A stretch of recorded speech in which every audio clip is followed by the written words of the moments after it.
We're on to Unit 2, which starts with Chapter 8, Budgeting and Planning, Legal Agreements, and Record Keeping.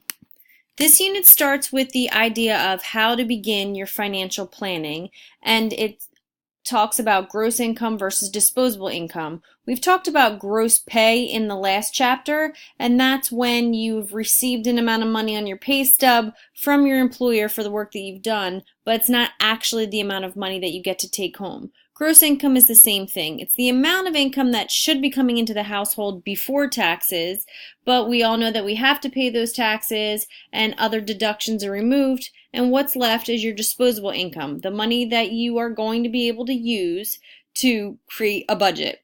So a financial plan is a set of goals for spending, saving, and investing the money you receive. We are going to look at a hypothetical budget for Evan Anderson, and we know that a budget is a spending and savings plan, but it's really used with your income and expenses. What's coming in and what's going out are the two main components of a budget. So here you see what's coming in. Evan's income. He has a part-time job, allowance, and this particular budget is for September, which happens to be his birthday month, so he has a birthday gift of $40 as well. So those three components added together, those three sources of income, gave him a total of $380. On the right-hand side, you see Evan's expenses, and he is covering expenses for lunches, supplies, clothes, and entertainment. Now, we're going to assume Evan is in high school or maybe in his first years of college because an adult would have a lot more than 4 expenses on his or her list. But in Evan's case, his total expenses equal $280, and Evan went ahead and put $100 in a savings account as well for his credit union. So altogether, his total expenses and savings are $380. So if you look at these two numbers, they are exactly the same. Evan's income covers what's going out. Evan has what's called a balanced budget. Ideally, you want more in this column than in this column, but we are going to look at this and say, okay, Evan is solvent. Solvent. It's definitely a word you'll read in this chapter. He has enough money to cover his expenses. So his plan is balanced regardless of how many different numbers are in the expenses column. He can cover his own bills. If this number was larger, you would be insolvent. So he has estimated his income in the column on the left that we saw. He estimated his expenses, which was the column on the right. He decided how much he was going to save, and then he balanced his budget, so everything worked out. As Evan was balancing, he looked at things that might have been fixed or variable expenses, and that's exactly what you need to do to establish your budget. The textbook and experts recommend that you collect bills and expenses and collect a few paychecks for several months before you actually put your budget together. This way you have time to gather these fixed expenses, meaning your rent or your car payment, expenses that are not going to change from month to month. You should let those come through 1 or 2 times so you really get an idea of their amount. And that is contrary to what you would do for variable expenses, because variable expenses could change every month depending on what kind of choices you're making in life. So groceries are definitely a variable expense. Maybe one month you are going to have a party at your house, like it was Evan's birthday, so Evan might have had a party in September, and so that month his grocery bill might have been a little bit higher, but then the following month he went on a trip, so he didn't buy any groceries because he knew he wasn't going to be home. That type of bill changes month to month, so that is considered a variable expense. So you want to get a handle on at least the fixed expenses to prepare a budget.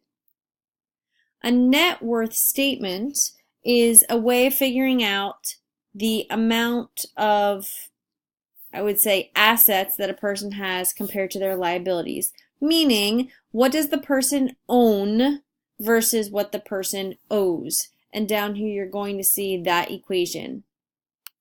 But the next slide gives you an example. So Anissa Newkirk set up her net worth statement. On the left-hand side, you see the assets.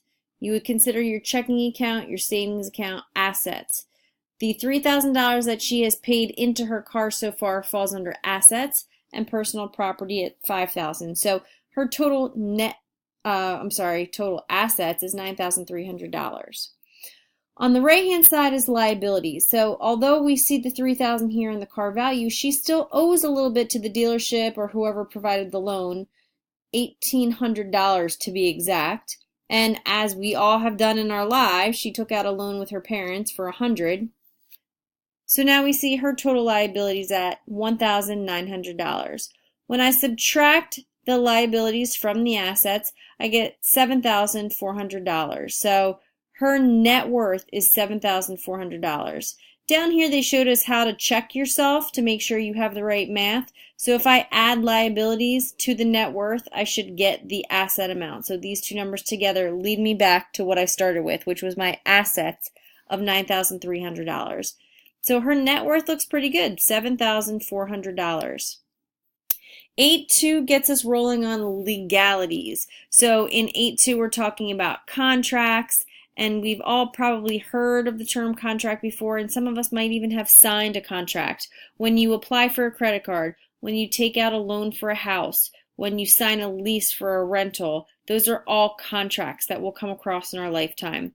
And then the book also covers oral, written, or implied contracts, and we won't talk too much about them in these slides, but as always, we encourage you to read the section to learn more about it. A contract is only valid when an offer is made and accepted. So there could be a counteroffer, which is a term in Chapter 8.2. So if you've ever heard of somebody negotiating a price, one person might say it's $50 and the second person might say, how about $45? That's a counter offer, but an agreement is not made until an offer is accepted.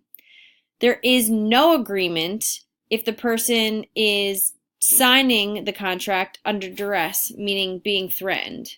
If there's any type of mistake or fraud, it is also not considered a valid contract. Or if there's undue influence. I would read more on contractual capacity in this chapter to get a better understanding of that. But an agreement has to be made for a contract to be valid. It is the very first step in a contract.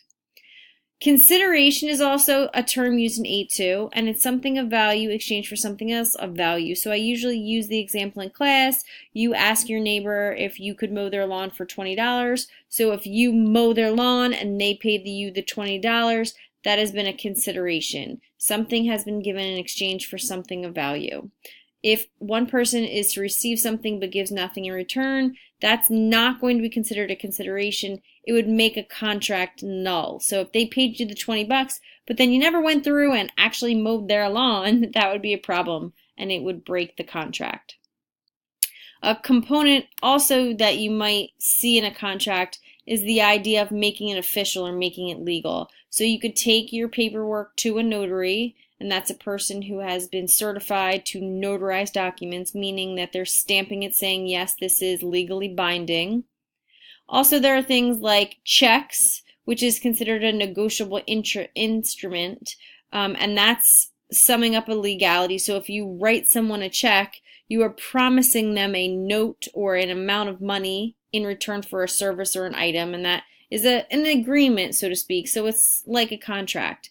They put the word cosigner in this section because if you do not have the ability to sign a contract or go into an agreement by yourself, let's just say you are underage and you don't have enough credit. So like you wanted to take a car loan out, you wanted to sign the car loan contract, but you don't have the credit to do so. A person could co-sign, and what that person is doing by co-signing is that they are agreeing to pay that debt if you fail to.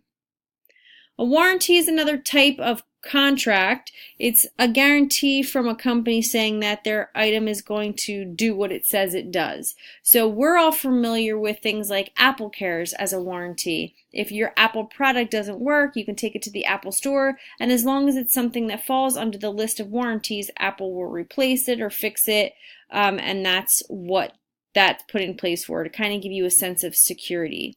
So that's basically 8.2, ending up with the idea that all of these contracts that you gather should really all be kept in the same place and organized, as well as your net worth statement, or a list of your assets and your liabilities.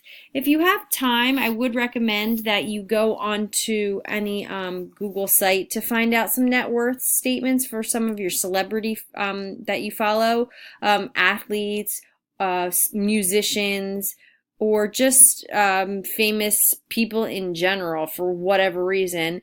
A lot of times you can find an estimate of their net worth, which is pretty interesting to look up. Go ahead back, read chapter 8 to make sure that you didn't miss anything or that the slides didn't miss anything, because again, it will all reappear on the final exam.